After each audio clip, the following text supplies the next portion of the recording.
આજ રોજ હું કોંગ્રેસ પાર્ટીની અંદર વિધિવત રીતે જોડાયો છું ત્યારે મારા આખા ખેડા જિલ્લાની વાત કરીએ તો જ્યાં પણ કોંગ્રેસના ઉમેદવાર લડતા હોય એને જંગી બહુમતીથી જીતે એના માટેનો અમારો પૂરેપૂરો પ્રયત્ન હશે.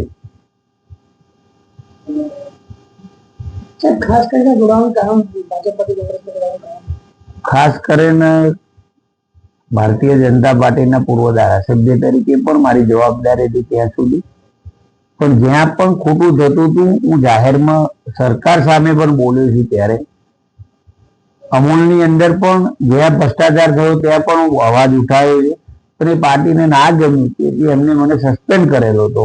અને સ્થાનિક સ્વરાજ્યની ચૂંટણીની અંદર કોંગ્રેસના ઉમેદવાર વધુ મતથી જીતે એનો સંકલ્પ સાથે હું જોડાયો છું. આજે હાલમાં જે રીતે ભાજપ દ્વારા જે કોંગ્રેસના જે ઉમેદવારો છે એમને ધ્યાન ધમકી જે આપવામાં આવે છે તમારું શું કહેવું?